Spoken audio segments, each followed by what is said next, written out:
ஸ்ரீ குருபியோ நமஹ.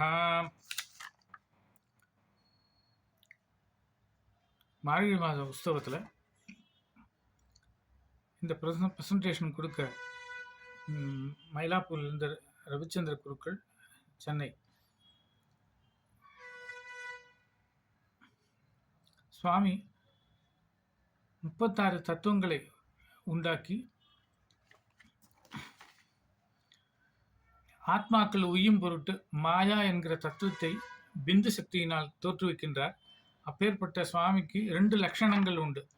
ஸ்வரூப லட்சணம், தடஸ்த லட்சணம். ஸ்வரூப லட்சணம் என்பது மந்திராத்மாவாக இருப்பது. தடஸ்த லட்சணம் என்பது ஞானமாகவே இருப்பது. தடஸ்த லட்சணத்தில் சிவாகமத்தில் கொடுத்திருப்பது உண்மையில் அவருக்கு சொரூபம் கிடையாது, வெறும் ஞான வடிவமாகவே இருக்கிறார். ஆனால் சொரூப லட்சணம் என்பது அவர் ஆத்மாக்கள் உய்யும் பொருட்டு கருணையினால் ரூபம் எடுக்கிறார். அறிவும் செயலும் சேர்ந்த சைத்தன்யம் பஞ்சகிருத்தியத்துக்காக உருவம் எடுக்கிறார். உருவம் எதனால் எடுக்கிறார் என்றால், அப்பொழுதுதான் ஆத்மாக்களுக்கு உருவம் கொடுக்க முடியும். ஆணவம், மாயை, கண்மம் என்ற 3 மலங்களினால் சிவதத்துவம் மறைக்கப்பட்டிருக்கிறது. அந்த காரணத்தினால் தீட்சை எடுத்து மலத்திலிருந்து விடுவித்து பதிஞானத்தை அருளுகின்றார். 36 தத்துவங்களை தாண்டி தீட்சையினால் மட்டுமே மோட்சம் கிடைக்கும். இப்போது 36 தத்துவங்களை பற்றி பார்ப்போம். சிவதத்துவம் 5, வித்யா தத்துவம் 7, ஆத்ம தத்துவம் 24. சிவதத்துவத்தில் சிவதத்துவம், சக்தி தத்துவம், சதாசிவ தத்துவம், ஈஸ்வர தத்துவம், சுத்த வித்யா தத்துவம். வித்யா தத்துவத்தில் மாயா தத்துவம், கால தத்துவம், நியதி தத்துவம், கலா தத்துவம், வித்யா தத்துவம், ராக தத்துவம், புருஷ தத்துவம். இந்த மாயா தத்துவம் என்பது பிந்து சக்தியினால் உருவானது. அடுத்தது ஆத்ம தத்துவம். ஆத்ம தத்துவத்தில் பிரகிருதி தத்துவம், குணத்தத்துவம். குணத்தத்துவத்திலிருந்து 3 தத்துவங்கள்: புத்தி தத்துவம், அகங்கார தத்துவம், மனஸ்தத்துவம்.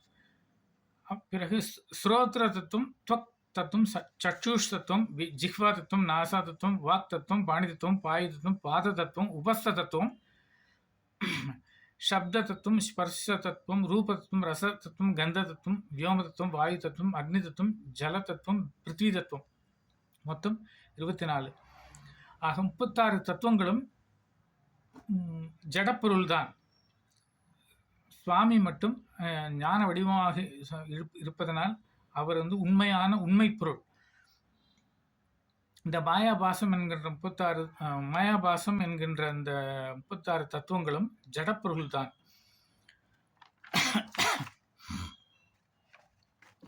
மற்றபடி நித்திய பூஜாவதியை பற்றி நிறைய சொல்ல ஆசைப்படுகின்றேன். குறிப்பிட்ட சில முக்கியமான தகவலை மட்டும் இங்கு பகிர்கின்றேன். நித்தியபடி சிவன் கோவில் பூஜையில் சுவாமியை பூஜை செய்யும்போது அபிஷேகத்திற்கு முன்னால் சுவாமியின் சிரசிலிருந்து கொண்டை மாலை வைத்த பின்புதான் எண்ணெய் காப்பு சாத்த வேண்டும். சுவாமியிடமிருந்து பூவை விசர்ஜனம் செய்யக்கூடாது. சுவாமி தலையில் மட்டும் கொண்டை மாலை அவசியம் இருக்க வேண்டும். மற்ற பாகங்களில் புஷ்பம் இருக்க வேண்டும் என்ற அவசியம் இல்லை. சுவாமியின் சிரசிலிருந்து புஷ்பத்தை எந்த காரணம் கொண்டும் எடுக்கக்கூடாது. எண்ணெய் காப்பு செய்த பின்பும் சுவாமி தலையில் புஷ்பம் இருக்க வேண்டும். சந்தன பொட்டு இருக்க வேண்டும். சூன்யமாக சுவாமியை விடக்கூடாது. இது நித்திய பூஜாவில் மிக முக்கியமான ஒன்று. பிறகு கால அவகாசம் கிடைக்கும்போது நித்திய பூஜா விதியை பற்றி மிக விரிவாக சொல்ல ஆசைப்படுகின்றேன். மற்றபடி ஆற்றிலிருந்து கிளம்பும்போது, ஏதாவது அவசரமாக காலை பொழுதில் கிளம்பும்போது சுவாமிக்கு ஒரு புஷ்பத்தையும் ஒரு சின்ன விளக்கையும் ஏற்றிவிட்டுத்தான் வெளியில் செல்ல வேண்டும். ஸோ இத்துடன் இந்த பதிவு முடிகின்றது. என்று சங்கீத அடுத்த அடுத்த பதிவில் இப்போது கொடுக்கிறேன். நமஸ்காரம். என் பெயர் கபர்தினி. நான் அம்பாள் பாட்டு பாடுகிறேன். அம்ப மகாலட்சுமி நீயே, அம்பாள் அன்னபூர்ணீஸ்வரி நீயே. அம்ப மகாலட்சுமி நீயே, அம்பாள் அன்னபூர்ணீஸ்வரி நீயே. அசுராலும் தேவாலும் அமிர்தம் கடைய ரக்ஷ, அசுராலும் தேவாலும் அமிர்தம் கடைய ரக்ஷ. அமிர்தத்தில் வந்துதித்தாய் அன்னபூர்ணீஸ்வரி, அமிர்தத்தில் வந்துதித்தாய் அன்னபூர்ணீஸ்வரி. அம்ப மகாலட்சுமி நீயே, அம்பாள் அன்னபூர்ணீஸ்வரி நீயே. பட்டு பாவாடை கட்டி ஒட்டியானம் மேலே போட்டு, பட்டு பாவாடை கட்டி ஒட்டியானம் மேலே போட்டு, தங்க கிரீடம் வைத்து தாமரை பூச்செந்தாடினார், தங்க கிரீடம் வைத்து தாமரை பூச்செந்தாடினார். அம்ப மகாலட்சுமி நீயே, அம்பாள் அன்னபூர்ணீஸ்வரி நீயே. வஜ்ரப்புல்லாக்கும் மின்ன காரை வங்கி கூலுங்க, வஜ்ரப்புல்லாக்கும் மின்ன காரை வங்கி கூலுங்க. கையில் வாழை கீழுங்க கஸ்தூரி பொட்டும் மின்ன, கையில் வாழை கீழுங்க கஸ்தூரி பொட்டும் மின்ன. அம்ப மகாலட்சுமி நீயே, அம்பாள் அன்னபூர்ணீஸ்வரி நீயே.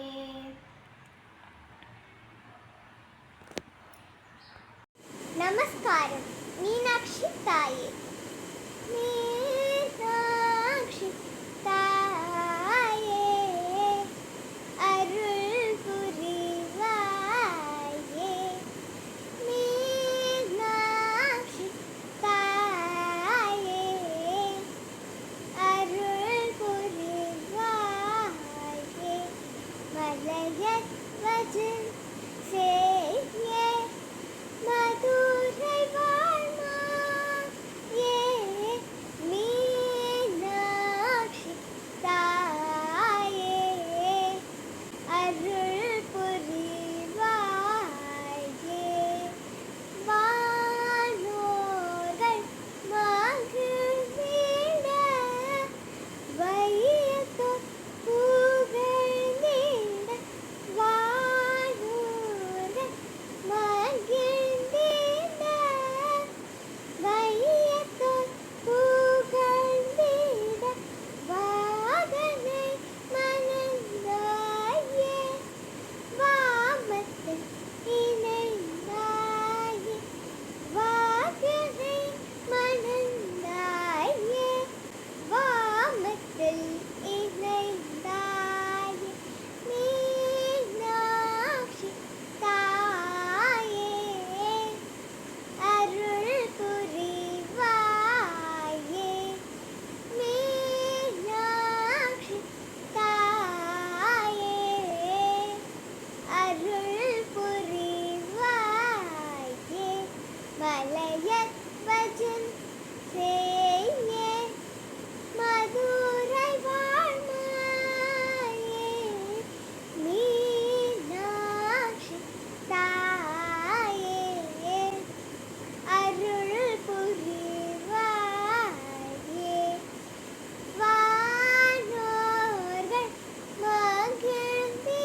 கொண்டார். ஆடி கொண்டார் அந்த வேடிக்கை காண கண் ஆயிரம் வேண்டா. ஓ ஓ ஆடி கொண்டார் அந்த வேடிக்கை காண கண் ஆயிரம் வேண்டா. ஓ ஓ ஆடி கொண்டார் அந்த வேடிக்கை காண கண் ஆயிரம் வேண்டா. ஓ ஓ நாடி துதிப்பவர் பங்கிடுரை பவர் நம்புமடே சம்பொன் அம்பலவான நாடி துதிப்பவர் பங்கிடுரை பவர் நம்புமடே சம்பொன். விநாயகனே வினை தீர்ப்பவனே வேலமுகத்தோனே நாள முதல்வனே விநாயகனே வினை தீர்ப்பவனே குணாநிதியே குருவே சரணம். ஆ குணாநிதியே குருவே சரணம். குறைகள் களைய இதுவே தருணம். குறைகள் களைய இதுவே தருணம்.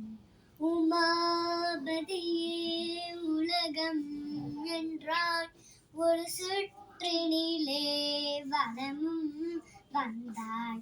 ஒரு சுற்றினிலே வலமும் வந்தாய். கணநாதனை மாங்கனியை உண்டாய். கதிர்வேலவனின் கருத்தில் நின்றாய். கதிர்வேலவனின் கருத்தில் நின்றாய். விநாயகனே வினை தீர்ப்பவனே